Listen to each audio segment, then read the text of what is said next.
이제 환자분들이 굉장히 주의해야 될 점은 관상동맥 중재술을 받고 나서 약을 잘 드셔야 하는데요.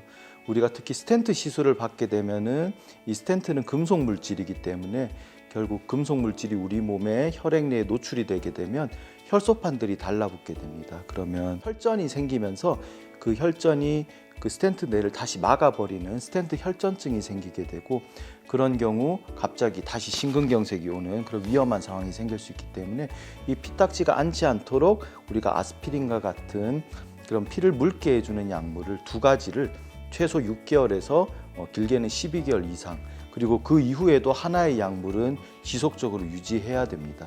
그리고 이런 항혈전제 외에도 우리가 고지혈증 약물을 통해서 우리 동맥경화를 일으키는 그런 콜레스테롤을 최대한 억제시켜 줘야 되고, 그리고 이제 심장 기능이나 뭐 심근경색 유무에 따라서 고혈압 약물들이나 이런 기타 약물들을 같이 병행을 해야 될 수 있습니다.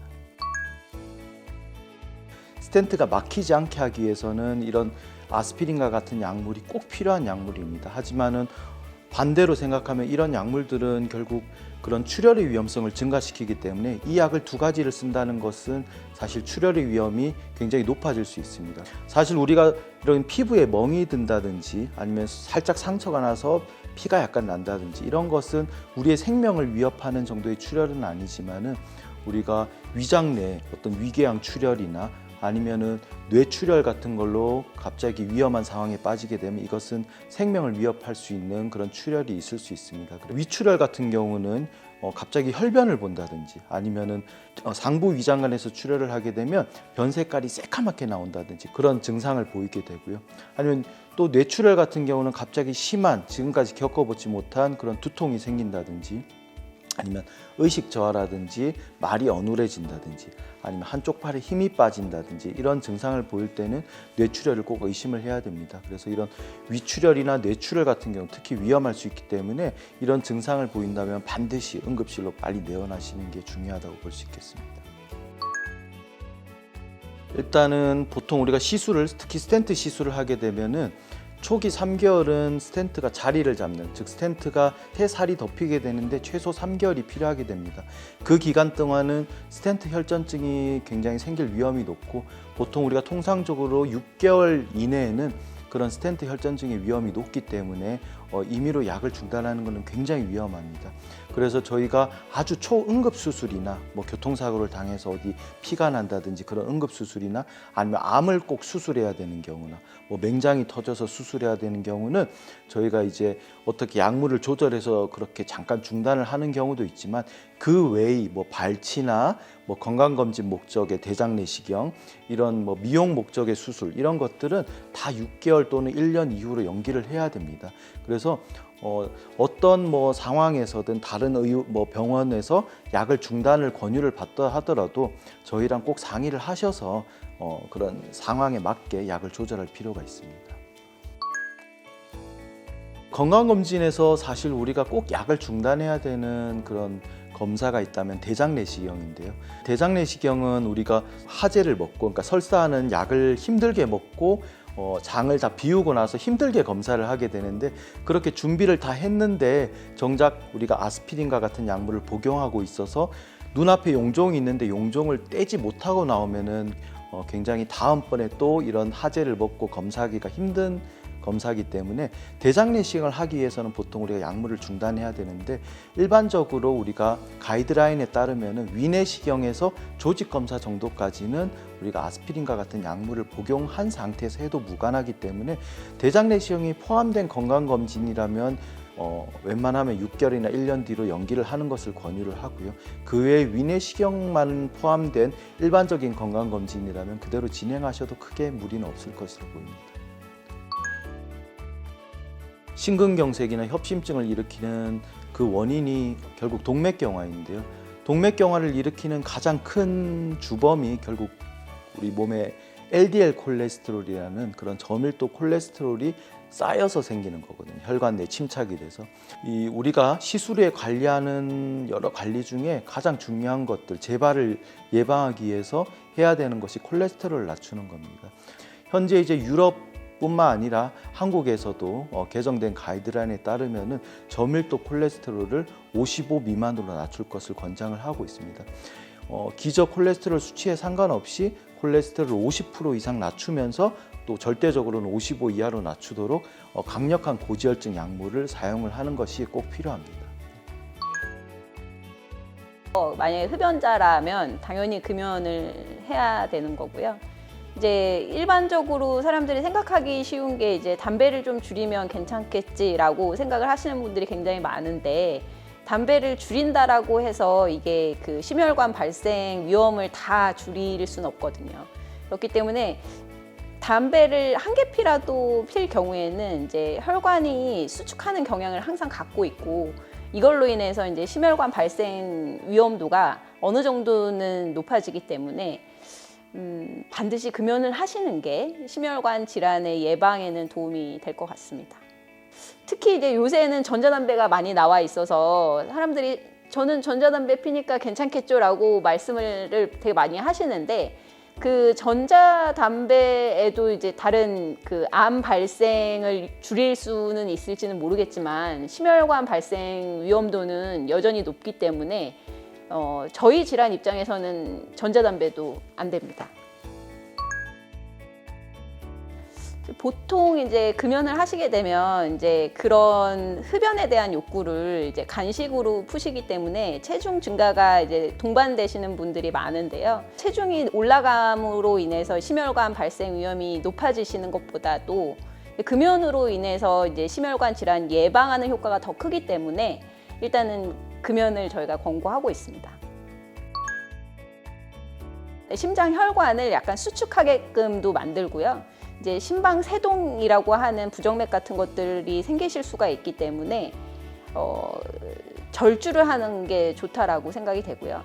왜냐하면 이제 저희가 이제 사회적으로 활동을 하기 때문에 완전히 금주하는 건 솔직히 사실상 어렵거든요. 꼭 그렇지만은 않습니다. 저희가 이제 스텐트 삽입술 하신 분들 이제 교육을 하다 보면은 많이 물어보시는 것들이 이제 식습관에 대한 것들을 많이 물어보시는데요. 매일 먹는 걸 어떻게 채소만 먹고 살 수는 없잖아요. 그래서 이제 주로 말씀을 드리는 거는 이제 지방이라고 하더라도 그 불포화 지방은 괜찮은데 뭐 포화 지방이라든지 트랜스 지방 같은 것들은 좀 피하시는 게 좋습니다. 예를 들어 뭐 기름기가 많은 뭐 삼겹살, 곱창, 뭐 닭껍질 뭐 이런 것들로 이루어진 요리 같은 걸 좀 피하시는 게 좋고요. 아무래도 트랜스 지방 같은 경우는 뭐 빵이나 뭐 도너츠, 케이크 뭐 이런 것들에 많으니까 이런 것들을 조금 피하시는 게 좋습니다. 그리고 이제 음식은 주로 이제 짠 음식 이런 건 좀 피하시는 게 좋다라고 생각이 됩니다. 처음에는 약간 경쟁하는 그런 운동보다는 유산소 운동이나 뭐 근력 운동 같은 경우도 이제 주 1, 2회 정도는 같이 하는 것을 권고를 드리고요. 그래서 이제 장기적으로 이제 운동이 심혈관 질환의 예방에 도움이 되긴 하는데, 이게 중강도 신체 활동 같은 경우는 주당 뭐 150분 이상 하는 것을 권장드리고, 이제 고강도 운동 같은 경우는 일주일에 한 75분 이상을 이제 권장드립니다. 꼭 그렇지만은 않습니다. 주로 이제 리듀스 이시라고 해서 이제 대규모 연구에서는 이제 중성 지방이 높은 환자들에서 하루에 4g 정도의 오메가3를 복용했을 때 뭐 심혈관 질환을 예방하는 효과가 크다는 결과를 보여주었었는데요. 보통 이제 협심증이나 심근경색 환자분들에게는 스타틴이라고 하는 약제를 쓰거든요. 그래서 스타틴의 약제가 이제 LDL 콜레스테롤을 이제 의미 있게 낮춰주는 약이기 때문에 꼭 오메가3가 필요한 것은 아닙니다. 그래서 중성 지방이 높으면 같이 스타틴과 오메가3를 같이 복용할 수는 있겠는데요. 뭐 반드시 꼭 먹어야 되는 건 아닙니다. 이제 오메가3가 어떤 중성지방이 높은 환자에서 심혈관 질환을 예방하고 도움이 된다는 연구가 있습니다. 스타틴이라는 그런 고지혈증 약물을 써서 LDL 콜레스테롤을 떨어뜨리는 게 원칙인데, 스타틴을 쓰다 보면 중성지방도 약간 감소 효과가 있거든요. 그런데 그 스타틴을 충분히 썼는데도 불구하고 중성지방 수치가 200이 넘는다면 우리가 추가적으로 오메가3를 사용을 하게 됩니다. 하지만은 그런 중성지방이 높지 않은 환자에게서 오메가3를 이제 아주 루틴하게 쓰는 거는 크게 효과가 없다라고 현재까지 나와 있기 때문에 무조건 이걸 사서 드시는 건 별로 바람직하지 않고요. 우리가 진짜 꼭 필요하다고 생각을 해서 중성지방이 조절이 안 돼서 약으로 된 오메가3를 처방하는 경우에는 급여의 혜택도 받을 수 있고 굉장히 높은 함량의 오메가3를 드시는 거기 때문에 꼭 저희의 처방에 의존해서 그렇게 드시는 게 좋을 것 같습니다. 크릴 오일에서 이제 심혈관 질환에 도움이 되는 건 오메가3인데요.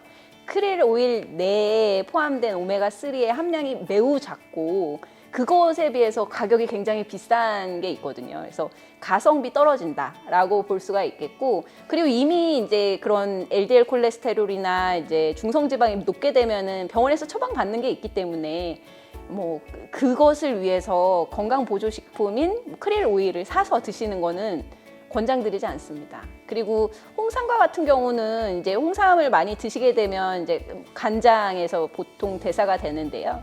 스타틴 역시 이제 간이나 신장에서 대사가 되기 때문에 굉장히 홍삼을 같이 많이 드셨을 경우에 간에 부담을 줄 수가 있다라고 말씀을 좀 드리고 싶습니다.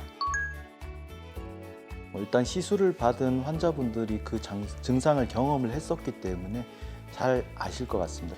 시술을 받기 전에 느꼈던 가슴 통증이나 아니면 호흡곤란, 특히 우리가 전형적인 그런 협심증 증상이라고 하면은 가만히 있을 때도 물론 증상이 있을 수 있지만은 뭐 계단을 오르거나 조금 언덕을 바삐 올라갈 때, 이렇게 운동을 할 때 가슴 통증이 느껴지거나 숨이 차면은 빨리 다시 의료기관 내원하는 게 좋을 것 같고요. 그 외에도 뭐 실신을 한다든지 아니면 심하게 어지럽다든지 가슴이 뭐 심하게 두근거리다든지 이런 증상일 때도 꼭 저희 주치 선생님들과 상의를 하는 것이 좋겠습니다. 니트로글리세린은 아주 속효성 혈관 확장제입니다. 그래서 우리가 뭐 시술이 잘 됐다 하더라도 그 스텐트를 넣은 주변부가 혈관 수축이 온다든지 그 외의 다른 부위의 혈관이 수축이 오는 경우가 있습니다. 근데 그 수축이 지속된다면 또다시 심근경색이나 여러 가지 위험한 상황이 생길 수도 있기 때문에 그런 가슴 통증이 느껴졌을 때 그 니트로글리세린을 혀 밑에 녹여서 드시면은 다시 관상동맥이 확장되는 효과가 생기게 됩니다.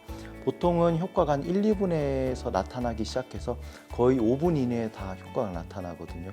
만약에 우리가 가이드라인에는 하나를 먹어서 5분 이내 효과가 없으면은 또 하나를 더 먹게 되고 또 5분을 기다려서 효과가 또 없으면 또 하나까지 더 먹으라고 돼 있는데, 이게 너무 많이 먹게 되면 혈압이 떨어질 수 있고 혈관 확장제이기 때문에 또 그만큼 시간이 지날수록 심근의 허혈은 심해질 수 있기 때문에 하나를 먹어서 5분 안에 효과가 없다면 빨리 119를 불러서 응급실로 내원하는 것이 좋을 것 같습니다.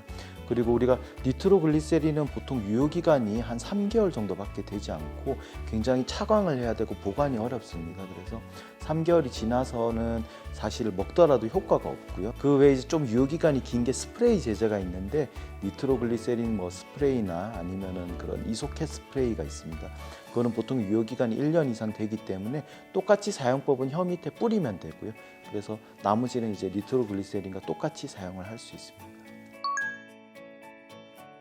약을 잘 드셔야 되겠고요. 약을 중단할 때는 꼭 주치의와 상의를 하실 필요가 있겠고, 이제 흡연하신다면 금연 꼭 하시고요. 운동은 안 하는 것보다 하는 게 굉장히 좋습니다. 혈관 질환, 특히 우리가 심장혈관 질환, 협심증, 심근경색은 저희의 의사들의 역할도 굉장히 중요하지만은 결국 이것은 장기전이거든요. 저희가 이 스텐트를 넣었다고 끝나는 게 아니고 계속 고지혈증 관리를 해야 되고 약을 잘 드셔야 되고 또 그 혈관에 나쁜 영향을 미칠 수 있는 당뇨, 고혈압, 흡연 여러 가지를 다 끊임없이 관리를 해야 되기 때문에 환자분들의 노력이 많이 필요하다고 볼 수 있습니다. 그래서 저희 의료진과 함께 그런 여러 가지 약물요법, 운동요법 이런 거를 같이 공유하면서 지켜주신다면은 다시 재발하지 않고 건강하게 살 수 있을 것 같습니다.